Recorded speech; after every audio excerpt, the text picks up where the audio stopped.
My stepfather was holding a notarized power of attorney with my forged signature on it, smiling like he'd just won the lottery. My mother was sitting beside him, her hands folded in her lap like a woman in church. My half-sister Brooke was already on the phone with a realtor, scheduling a walkthrough of the beachfront property she believed she'd just stolen from me. None of them noticed the tiny green light blinking on the smoke detector above the dining room table. It wasn't a smoke detector. It was a 4K camera with a live feed running straight to the county prosecutor's office. I poured myself another glass of water and waited for the sirens. Drop a comment and let me know where you're listening from and what time it is for you right now. I'd love to know who's part of our community. 72 hours before my stepfather waved a forged document in my face, the biggest threat in my life was a expired carton of oat milk.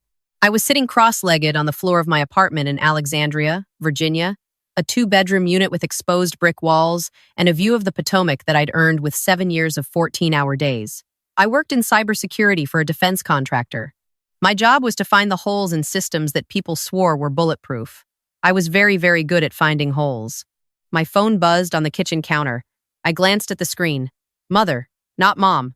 I stopped calling her mom when I was 17. I let it ring 4 times, then picked up.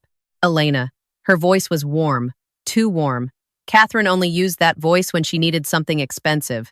Sweetheart, I've been trying to reach you. I've been busy.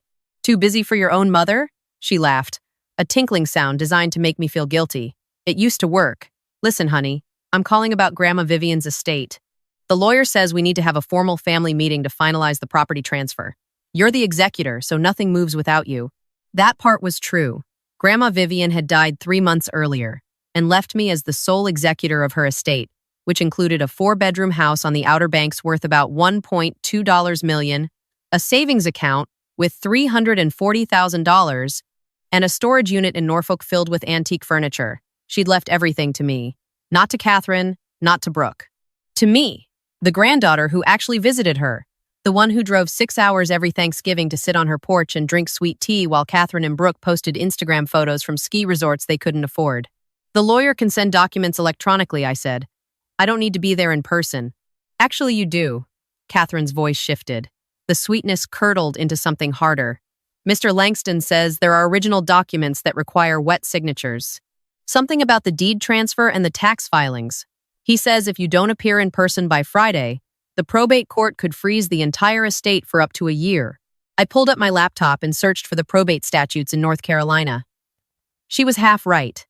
There were certain documents that required in-person signatures, but the timeline was exaggerated. Still, I'd been meaning to finalize the estate for weeks. The longer I waited, the more excuses Catherine would manufacture to delay, contest, and complicate. Where? I asked. Grandma's house. Friday at noon. Mr. Langston will be there. Richard and Brooke, too. We'll sign everything, settle the estate, and be done with it. Clean break. Clean break. Catherine had never made a clean break in her life. She made messes and then convinced other people to clean them up. But I was the executor. I had a legal obligation to finalize the estate. If I refused to show up, she could petition the court to have me removed and replaced with someone she could control. Fine, I said. Friday at noon. Wonderful. The warmth flooded back. And Elena, bring all the estate documents, the originals. Mr. Langston needs the full file. She hung up before I could respond. I sat there for a long time, staring at the phone. Then I opened my laptop and started doing what I do best. I started looking for the holes. It took me 40 minutes to find them. First, I called Mr. Langston's office. His secretary told me he had no appointments scheduled for Friday. He was attending a legal conference in Charlotte all week. Second, I pulled Catherine's credit card statements. Don't ask me how. Let's just say that when your mother uses your social security number to open a Capital One card when you're 14, you develop certain skills. She had a $400 charge from a place called Quick Sign Notary Services in Raleigh from 2 days ago. Third, I checked the county recorder's office online portal. Someone had submitted a preliminary filing for a transfer of deed on Grandma Vivian's Outer Banks property. The listed new owner wasn't me. It was Richard Hale, my stepfather. The filing was marked pending executor approval, and attached to it was a power of attorney document that I had never signed. They weren't inviting me to a family meeting. They were inviting me to a crime scene where I was the victim. I closed the laptop and walked to the window. The Potomac was black and silver under the evening sky. My reflection stared back at me, and for a second, I didn't see a 31-year-old woman with a security clearance. I saw a 16-year-old girl standing in the fluorescent light of a Nordstrom security office, shaking, while two loss prevention officers stared at her like she was trash. I was 16. Brooke was 14. Catherine had taken us shopping for Brooke's homecoming dress. While Catherine was in the fitting room with Brooke, I wandered over to the jewelry counter to look at a pair of earrings for Grandma Vivian's birthday. I didn't touch anything. I didn't pick anything up. I was just looking. 20 minutes later, we were walking out of the store when a security guard stopped us. "Ma'am," he said, looking at Catherine, "we need to check your daughter's bags." Someone had stolen a $700 bracelet from the jewelry counter. They checked Brooke's purse first. Nothing. Then they checked mine. The bracelet was inside, tucked into the zippered pocket of my backpack. I had never seen it before in my life. I looked at Brooke. She wouldn't meet my eyes. I looked at Catherine. She was staring at me with an expression I will never forget. It wasn't surprise. It wasn't confusion. It was calculation. She was doing math in her head, figuring out which daughter was more expendable. "Elena," Catherine said, her voice trembling with practiced emotion. "How could you?" "I didn't," I whispered. "Mom, I didn't take it. I was just looking at earrings. I never even touched the bracelets." "It was in your bag, honey? Someone put it there." I looked at Brooke again. She was crying, but there was something wrong with her tears. They were too neat, too controlled. She was performing. The store pressed charges. Catherine hired a lawyer for Brooke's emotional trauma, but told me we couldn't afford one for my case. I took a plea deal: juvenile shoplifting, community service, a record that was supposed to be sealed but somehow showed up on every background check I ran for the next 5 years. I lost a summer internship at NASA because of it. I lost a scholarship to Georgia Tech. I spent my freshman year at community college while Brooke went to homecoming, prom, and eventually a private university in South Carolina, all funded by Richard's construction company money that somehow never extended to me. Years later, at Grandma Vivian's kitchen table, after 2 glasses of wine, Brooke admitted it. She said it like it was funny. "Oh my God, do you remember Nordstrom? I was so scared they were going to find it in my purse. Thank God I slipped it into your bag in time." She laughed. Catherine laughed too. Richard wasn't even listening. He was watching football. I didn't laugh. I didn't cry. I just filed it away in the part of my brain where I keep evidence. I blinked, and the memory dissolved. I was back in my apartment, the Potomac glittering outside. They had sacrificed me once to protect Brooke. They were about to do it again, this time for $1.2 million in real estate. But I wasn't the 16-year-old girl with the bracelet in her bag anymore. I was the woman who found a 0-day vulnerability in a Pentagon contractor's firewall. I knew how to set a trap. The next morning, I drove to the law office of Diana Chu. Diana was not a warm person. She was a probate attorney with the conversational warmth of a glacier and the legal instincts of a great white shark. I laid out everything on her desk: the fake meeting, the fraudulent filing, the forged power of attorney, the quick-sign notary charge. Diana studied the documents for 3 minutes without speaking. Then she looked up. "They forged your signature on a power of attorney and filed a fraudulent deed transfer. That's 2 felonies before lunch." She paused. "We could file a police report right now and have them arrested by dinner." "I don't want them arrested by dinner," I said. "I want them arrested on camera, in Grandma's house, while they're trying to get me to sign the real documents. I want their faces. I want their words. I want everything." Diana tilted her head. "You want to catch them in the act. I want them to think they've won. I want them to feel the money in their hands. And then I want to take it away." Diana smiled. It was not a comforting smile. North Carolina is a one-party consent state for recording. As long as you're present and consenting, you can record any conversation you're part of. I'll prep the criminal referral package and have it ready for the district attorney. You get me the footage. I drove straight from Diana's office to a surveillance equipment store in Falls Church. I bought 2 4K pinhole cameras, a wireless audio recorder, and a GPS-enabled body camera the size of a shirt button. Total cost, $1. Best money I ever spent. Then I went home and did the thing I actually enjoyed. I sat down at my computer and built a document. It looked exactly like a legitimate estate settlement agreement. Same letterhead as Mr. Langston's firm.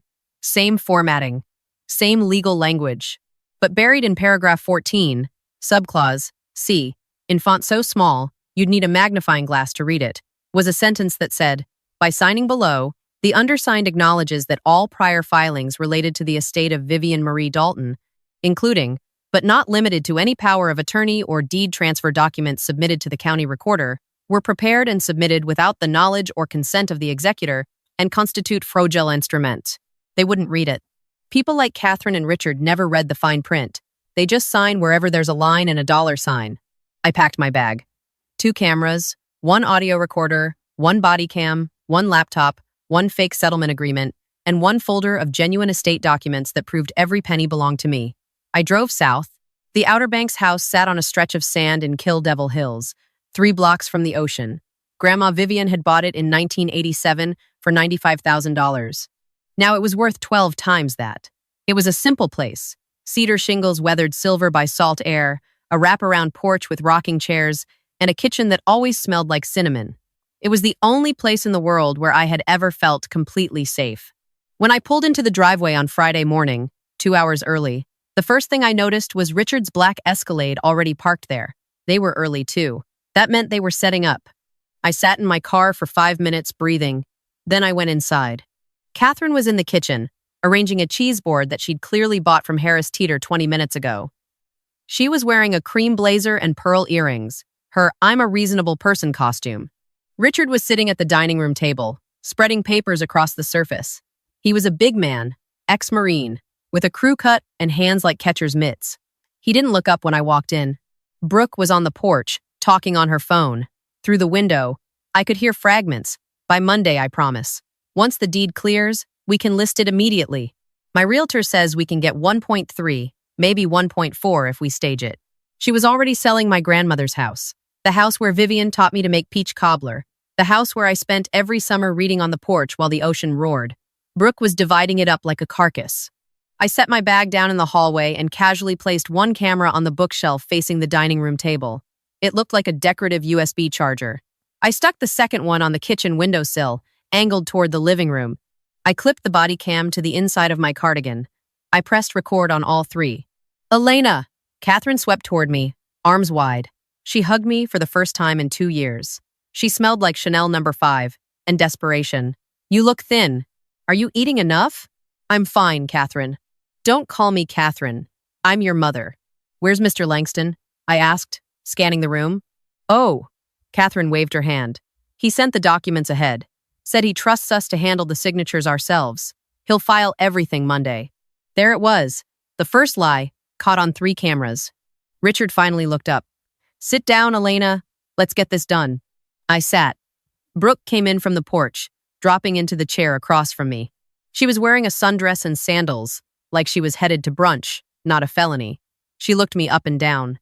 You drove all the way from Virginia in that? She said, gesturing at my jeans and cardigan. You look like a librarian. Hello, Brooke. Nice to see you too. Let's not waste time, Richard said. He pushed a stack of papers toward me. These are the settlement documents. Catherine and I have reviewed them with our attorney. Everything's straightforward. You sign as executor, we all sign as beneficiaries, and the estate gets divided equally, 1/3 each. You, Catherine, and Brooke. I picked up the documents and flipped through them. They were professionally done, I'll give them that. Someone had paid good money for a convincing forgery. The letterhead was almost perfect. Almost, Mr. Langston's firm used Garriman font for their headers. These were in Garriman Premier Pro. Close, but not the same. This says equal thirds, I said. That's right. Catherine sat down, folding her hands. Fair and square, just like Grandma would have wanted. Grandma's will says everything goes to me, I said quietly. The room went cold. Richard leaned forward. Wills can be contested, Elena, and they frequently are. We've already spoken to a judge who's sympathetic to our position. If you force this into probate litigation, it could take 3 years and cost more in legal fees than the estate is worth. Nobody wins. Or, Catherine added, her voice dropping to a conspiratorial whisper, you can sign these papers right now. We split everything 3 ways, and we all walk out of here as a family. No lawyers. No courts. No drama. And if I don't sign? Richard stood up. He didn't raise his voice. He didn't have to. He was 6'3" and 240 pounds. And when he stood up in a room, the room got smaller. Then we file the power of attorney we already have, he said. And we transfer the deed without you. What power of attorney? He reached into his briefcase and pulled out a document. He held it up so I could see it. My name. My signature. Notarized and stamped. I didn't sign that, I said. Prove it. Richard set it on the table. By the time you hire a handwriting expert and file a challenge, the house will be sold. The money will be in 3 accounts in 3 different states, and you'll be sitting in a courtroom arguing over ashes. Catherine put her hand on mine. Her fingers were ice cold. Don't make this hard, Elena. It doesn't have to be hard. Just sign. Brooke was grinning. That same grin from Nordstrom. That same grin from Grandma's kitchen table when she confessed to planting the bracelet. The grin that said I've already won, and watching you realize it is the fun part. I looked at all three of them. My mother, who chose Brooke over me every single time. My stepfather, who treated me like an inconvenience he inherited with the marriage. My half-sister, who had been stealing from me in one way or another since we were children. I let my face crumble. I let my shoulders drop. I squeezed my eyes and forced a tear down my left cheek. You're right, I whispered. I don't want to fight. I just want this to be over. Catherine squeezed my hand. That's my girl. But I'm not signing your documents, I said, reaching into my bag. I brought my own. My attorney prepared a proper settlement agreement. If we're doing this, we're doing it right. I slid my document across the table, the one with paragraph 14, subclause C, the confession buried in the fine print. Richard picked it up and flipped through it. He didn't read it. He scanned the headers, checked the signature lines, and tossed it to Catherine. She did the same. Brooke didn't even pretend. She just flipped to the last page and grabbed a pen. Wait, Richard said. He pulled the document back and stared at the header. For a horrible second, I thought he'd spotted something. My heart hammered against the body cam clipped to my cardigan. This says the executor retains the right to audit disbursements for 12 months, he said, frowning. Standard language, I said. Boilerplate. Every settlement agreement has it. It just means the IRS can't come after any of us individually if there's a discrepancy. Richard grunted. He didn't understand it. He just didn't want to look stupid. He signed. Catherine signed. Brooke signed with a flourish, dotting the I in her name with a tiny heart. At 30 years old. I signed last. My hand was steady. Now, Richard said, sliding the forged power of attorney toward me. Sign this too. Belt and suspenders. I'm not signing a power of attorney. Elena. His voice dropped. Warning. I don't need to. We just signed a settlement agreement. The POA is redundant. Sign it anyway. No. Richard stood up again. This time he walked to the front door and locked it. He put the key in his pocket. The same move. The same play. Lock the door, trap the target, apply pressure until they break. We're not leaving until every document is signed, he said. I looked at Catherine. She was nodding, just like she nodded when I was 16 and she decided I was the one who would take the fall. I looked at Brooke. She was already texting her realtor. Fine, I said, standing up. But before I sign anything else, I want you all to understand something. I reached into my bag and pulled out a folder. Inside were 3 documents. I laid them on the table one by one. Document 1. A certified copy of Grandma Vivian's will, filed with the Dare County Probate Court, naming me as sole beneficiary and executor, uncontested, legally binding. Richard's jaw tightened. Document 2. The original deed to this house, recorded in my name 6 weeks ago, per the terms of the will. This property belongs to me. It has belonged to me since the moment Grandma died. You are guests in my house. Catherine's face went white. Document 3. I held it up so they could all see it. A printout from the Dare County Recorder's Office showing a fraudulent deed transfer filed 4 days ago by Richard Hale, using a forged power of attorney bearing my signature. Filing a forged instrument with a county recorder is a Class H felony in North Carolina. Forgery of a legal document is a Class G felony. And attempting to use fraud to seize real property is a Class F felony. That's 3 felonies, Richard. For you. And accessory charges for anyone who helped plan it. Brooke stopped texting. And that settlement agreement you all just signed? I said, keeping my voice level. Paragraph 14, subclause C. Read it. Catherine grabbed the document and flipped to page 6. Her eyes scanned the text. I watched the exact moment she found it. Her pupils dilated. Her mouth opened. No sound came out. You just signed a written acknowledgement that the power of attorney and deed transfer were fraudulent and were filed without my knowledge or consent, in your own handwriting. With today's date. That's not legally binding, Richard snarled. We didn't know what we were signing. That's entrapment. It's not entrapment. I'm not a police officer. And you did sign voluntarily, in the presence of 3 recording devices. I pointed at the bookshelf, the windowsill, and the button on my cardigan, 2 cameras and a body cam. Everything you've said in this room for the past 45 minutes has been recorded in high definition. The forged POA, the threats, the locked door, all of it. North Carolina is a one-party consent state. I'm the consenting party. You planned this, Catherine breathed. You planned it first, I said. I just planned it better. Richard lunged for the bookshelf camera. I stepped between him and the shelf. I wouldn't, I said. The feed is live. It's streaming to a cloud server and to the office of Diana Chu, my attorney, who is currently on the phone with the Dare County District Attorney. If the feed cuts out, they'll treat it as evidence of tampering and add obstruction charges. Richard's hand froze in midair. His face cycled through fury, disbelief, and finally something I'd never seen from him before. Fear. Catherine was gripping the table. Elena, we can work this out. We're family. We can sit down and discuss this like adults. We are discussing it like adults. That's the problem, isn't it? You were counting on me being the child. Brooke stood up so fast her chair fell backward. This is insane. You set us up. You're a psychopath. I'm a cybersecurity analyst, I said. I find vulnerabilities for a living. You were the vulnerability. Brooke grabbed her phone and dialed. I'm calling my lawyer. I'd recommend it, I said. You're going to need one. The siren started 4 minutes later. 2 Dare County Sheriff's cruisers pulled into the driveway, followed by an unmarked sedan. I unlocked the front door with my own key, the one Grandma Vivian gave me when I was 12, and let them in. Deputy Morales was the first through the door. He was calm, professional, and clearly briefed. He looked at Richard. Bess. Richard didn't resist. He stood very still, his face the color of cement, and let them cuff him. Catherine started crying. Not the calculated tears she used on me. Real tears. Messy, ugly tears that ruined her mascara and made her look, for the first time in my life, like someone who had lost control of a situation. Elena, please, she sobbed.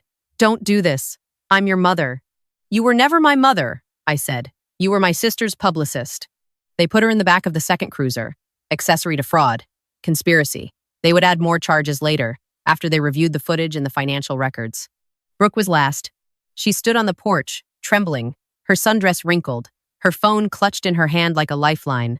You can't do this to me, she said. I didn't forge anything. I didn't file anything. I was just here. You were here to collect your share of stolen property, I said. That's enough.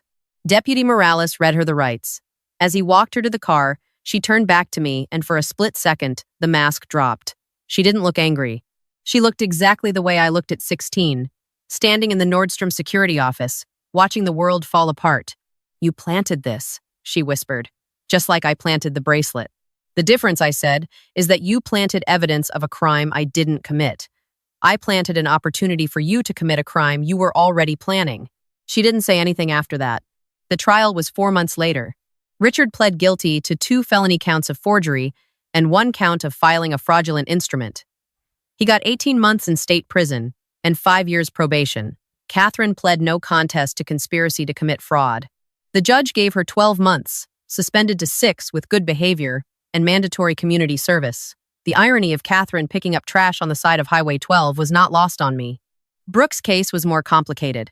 Her attorney argued she was a passive participant, that she had no knowledge of the forged documents, and that she was manipulated by her parents. The jury didn't buy it.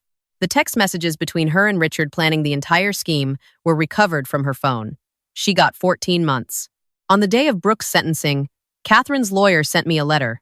It was handwritten, on cream stationery, in Catherine's careful cursive. I knew what it would say before I opened it. It would say she was sorry. It would say she was sick. It would say Brooke was fragile. It would ask for mercy or money or both. It would be warm and sweet and designed to cost me something. I set it on the kitchen counter at Grandma Vivian's house. I made a cup of tea in one of Vivian's ceramic mugs, the blue one with the chipped handle that she refused to throw away. I sat on the porch and watched the ocean turn gold in the late afternoon light. Then I went inside, picked up the letter, and dropped it into the fireplace without opening it. The paper caught quickly, curling into ash. The house is mine now. I repainted the shutters the same seafoam green that Grandma chose in 1987. I replaced the rocking chairs on the porch. I planted a garden in the backyard, tomatoes and herbs and sunflowers, because Vivian always said a house without a garden was just a building. Some mornings I sit on the porch with my coffee and feel something that might be guilt, not for what I did, for how easy it was, for how quickly they walked into a trap that I built in a single afternoon, for how predictable they were. They spent my entire life underestimating me, and in the end, that was the only weapon I needed. My phone rings sometimes. Unknown numbers. Brooke's friends, maybe? Catherine's church group. People who heard the story secondhand and want to tell me that family is family, that blood is thicker than water, that I should forgive. He let it ring. The full saying, the one people always misquote, is the blood of the covenant is thicker than the water of the womb. It means the bonds you choose are stronger than the ones you're born into. Grandma Vivian taught me that. I chose the covenant. I chose myself. And the porch is quiet now. The ocean is loud. The tea is warm. And for the first time in my life, no one is asking me to sacrifice anything.